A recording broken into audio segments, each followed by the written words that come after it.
एक ऐसी शासन व्यवस्था जो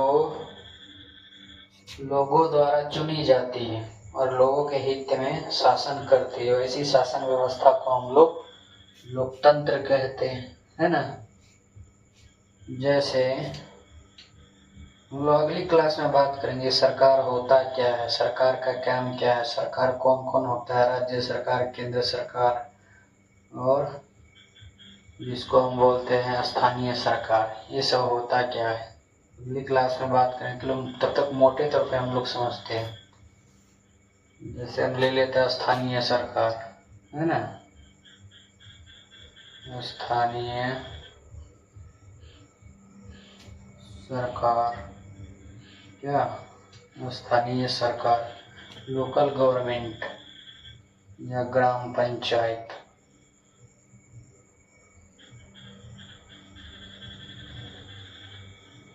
हमारे गांव में एक पंचायत के लिए एक मुखिया होता है ना, मुखिया जो ग्राम पंचायत का प्रमुख होता है ना, ग्राम पंचायत का प्रमुख होता है।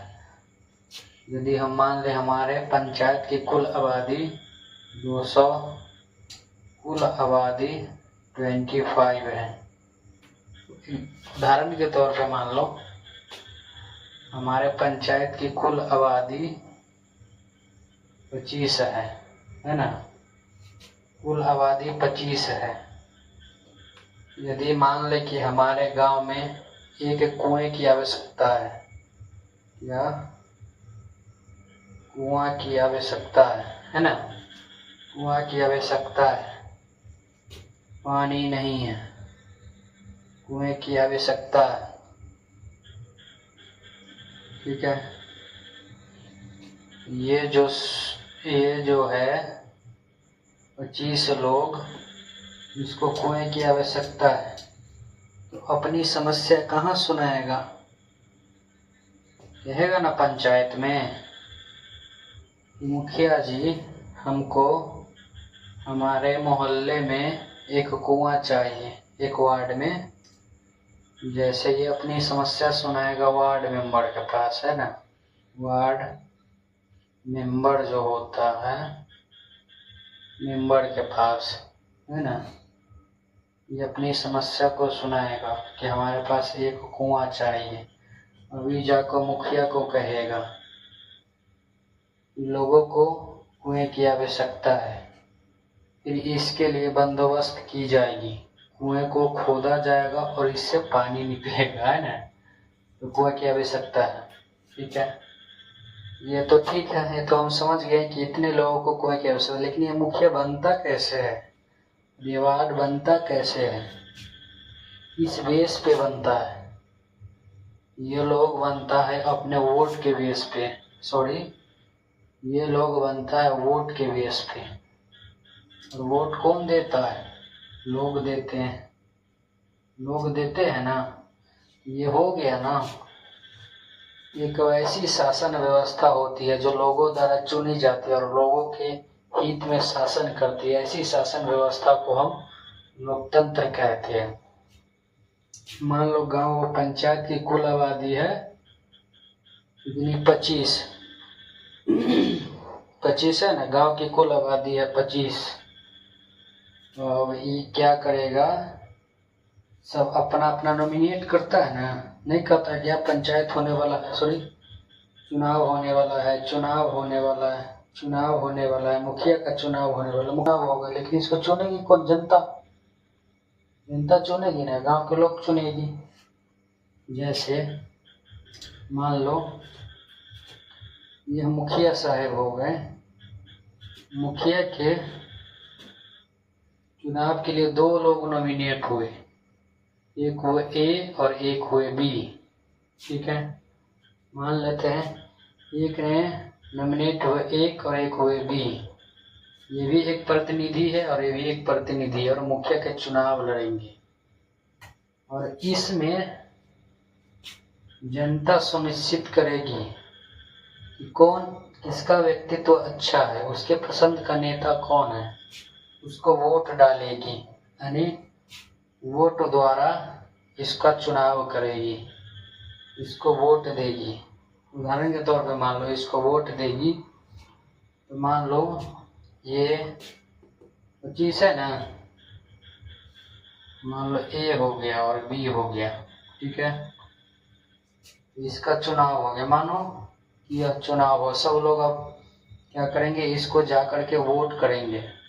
वोट की प्रक्रिया तो मालूम है, अपना अपना चुनाव चिन्ह होता है, उतने बाद में बात करेंगे जब हम लोग स्थानीय सरकार लोकल गवर्नमेंट पढ़ेंगे। तो उदाहरण के तौर पर बता रहे हैं, यदि मान लो ये क्या करेगी है ना, इसका चुनाव करेगी, वोट डालेगी, सब कुल मिलकर टोटल लोग, वोट देने के लिए वयस्क मताधिकार होना चाहिए। 18 वर्ष से जो ऊपर होगा, 18 वर्ष से जिसका 18 वर्ष की आयु जिसके वाले लोग होंगे वही वोट डालेंगे। तो मान लो ये 25 के 25 18 वर्ष के हैं, तो क्या करेंगे, ये वोट देंगे, है ना।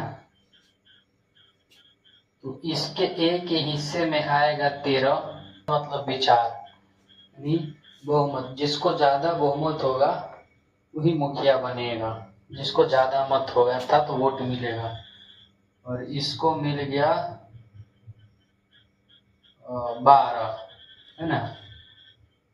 तो बताओ किसका बहुमत है इसमें, ए का है ना, ये है, ये बन जाएगा मुखिया जी, है ना, मुखिया जी। ये तो उसी तरह से वार्ड का हो गया, है ना।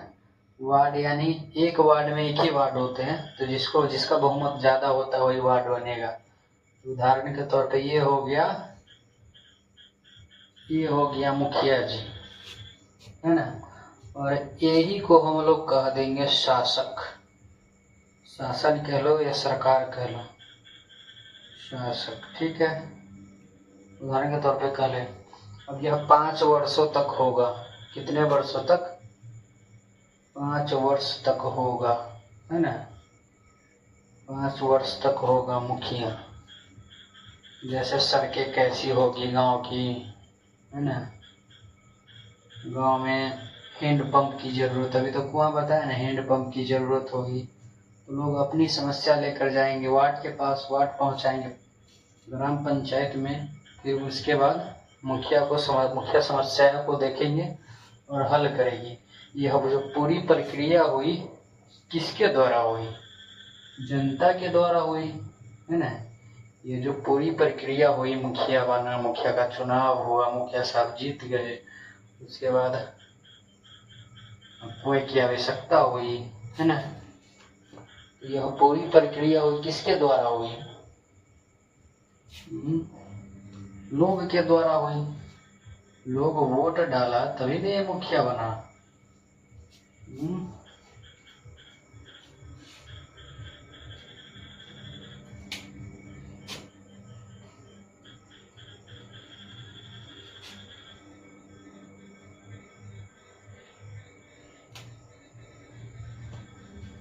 तो एक ऐसी शासन व्यवस्था होती है जो लोगों द्वारा चुनी जाती है, लोगों द्वारा चुनी गई है ना, लोगों द्वारा चुनी गई है, ठीक है।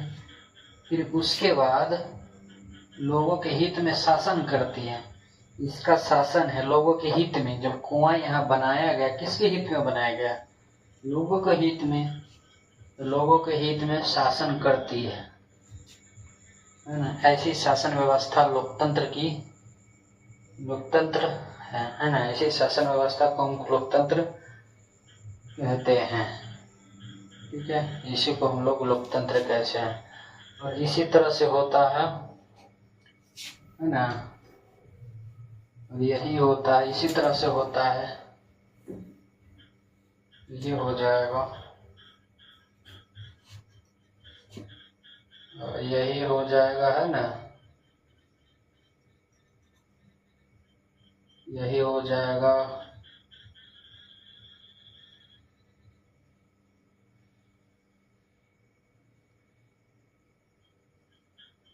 ये पूरे देश में है ना केंद्र सरकार होता है, तो है ना, केंद्र सरकार,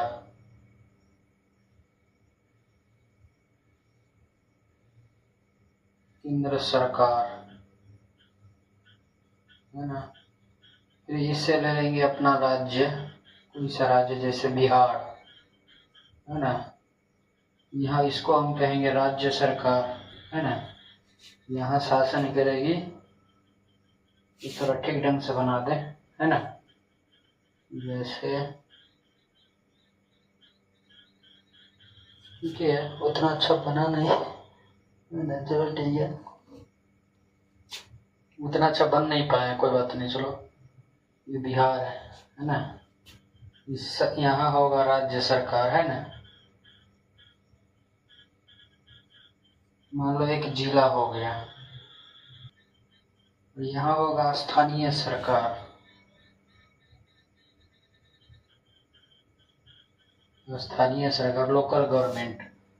और ये जो भी सरकार बनेगी, ये जो भी सरकार बनेगी, यह सब लोकतंत्र का उदाहरण है। अर्थात इसको सामान्य भाषा में कहे, सरल रूप में कहे तो लोकतंत्र में जनता को अपने पसंद का नेता चुनने का अधिकार होता है, उसी को हम लोकतंत्र कहते हैं, है ना। अपने पसंद का नेता चुनने का अधिकार होता है, उसी को हम लोग लोकतंत्र कहते हैं, है ना। उसी को हम लोग लोकतंत्र कहते हैं, जिसको अपने पसंद का नेता चुनने का अधिकार होता है। और नेता किस तरह से चुने जाएंगे? वोट के द्वारा, है ना। वोट के द्वारा चुने जाएंगे। हम लोग आज समझ गए कि लोकतंत्र होता क्या है। अगली क्लास में हम लोग बात करेंगे स्थानीय सरकार के बारे में। फिर उसके बाद हम लोग पढ़ेंगे राज्य सरकार, फिर केंद्र सरकार पढ़ेंगे, ठीक है। उसके बाद धीरे धीरे सारे चैप्टर पढ़ लेंगे। फिर उसके बाद हम लोग पढ़ेंगे कॉन्स्टिट्यूशन, है ना।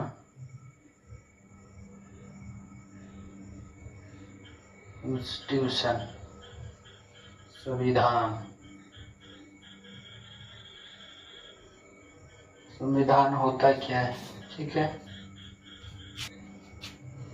तब तक यही इसको समाप्त करते हैं। शुक्रिया, धन्यवाद।